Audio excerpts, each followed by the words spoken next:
What do I do for an intro?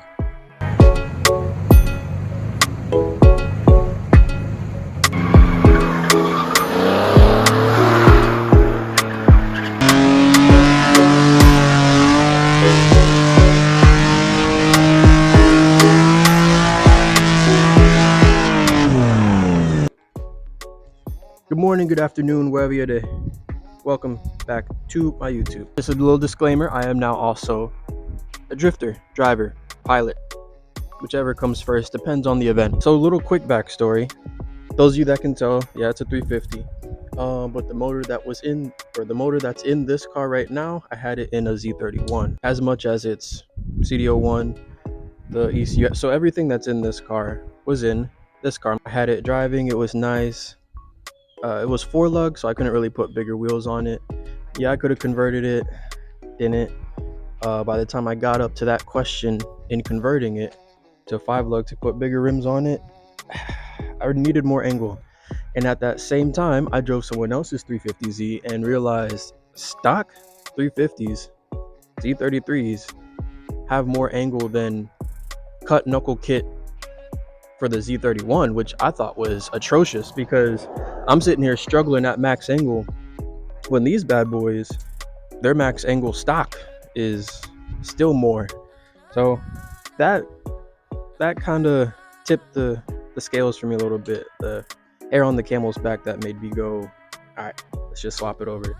I got this one for a hell of a deal. I got it as a shell, nothing inside, everything out of the 31, everything, put it in this guy, and slowly started to realize how much easier life is with a 350 versus a Z31. Now, a lot of people say I did it the wrong way, swapping in a VQ rather than keeping the VG that's in the 31. A lot of people claim that the VGs make plenty power.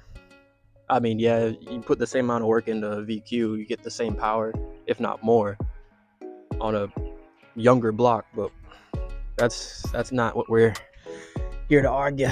Literally, this car took me about 2 months to get running.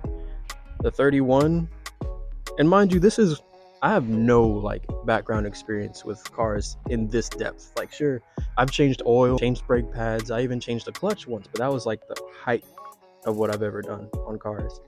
Pulling a motor, I was skittish beyond belief. Slowly but surely pulling the motor out, the VG out of the 31, and then stuffing a VQ in it.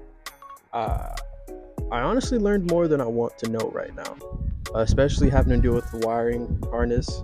I think I went through like 3 wire harnesses to get the VQ to run in the 31, and I had to buy the entire wire harness system that belongs in a 33 to get it to work. Alongside that, getting the throttle pedal to work, and then the biggest headache with the 31 was the exhaust headers. Oh my god. As soon as you put the headers on the VQ while it sits in the 31, the end of the headers where you would connect your test pipes are already hitting the aft firewall before you even connect the test pipe. So I had to start learning to weld. I had to get a little Chicago Electric from Harbor Freight, cut that down, get it welded down into a good shape to get down, and just straight pipe back. Which is kind of what this one's like, but I didn't have to weld anything. So this one comes down from the headers, test, and then straight all the way back, dual. One of the hangers broke, so it's a little bit lower than the other one, but that's fine. We'll fix that later. She's running now, that's all I care about. The electronic sequence in the car, that I'm gonna bring you inside for, because it can get a little... So the first thing that catches your eye here is I had some advanced auto part switches in here, and they worked for a little bit, but then they started failing. Like, one started smoking up. I had to get home real quick. Another one just stopped working altogether, and then another one, like, the terminal popped off. So I went on the interweb, bought this whole panel set. I got my thermostat. It still works via key, but if you were to get into this car, nothing is gonna happen until you plug in. Oh, that's not the key. So you plug in the master switch. You plug in the master switch, and that's when you get power. Now we're powered up and energized. I got a starter, I got headlights. No, I'm sorry. This is for the thermostat. I got headlights. I got the underglow lights hooked up, and then the fan, if you can hear it.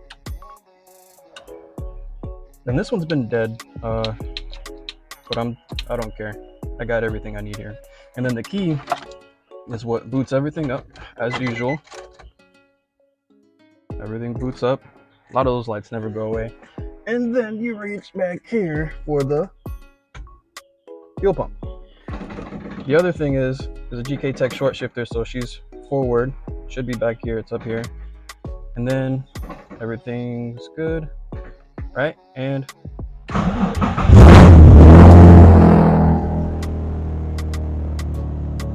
just like that.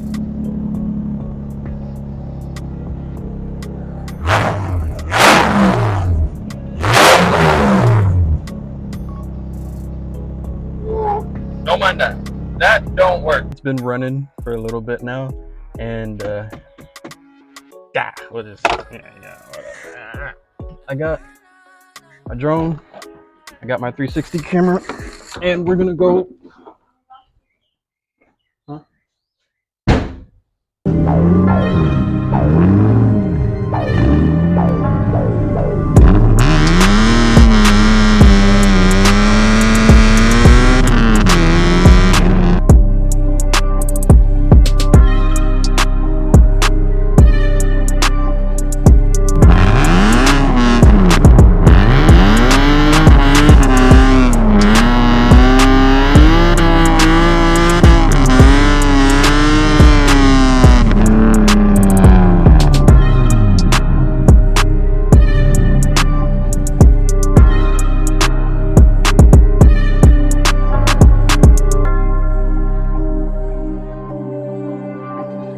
That's gonna cut it for today's video.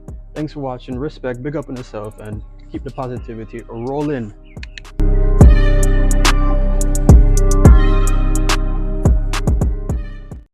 These tire marks were sponsored by Ray and Nephew.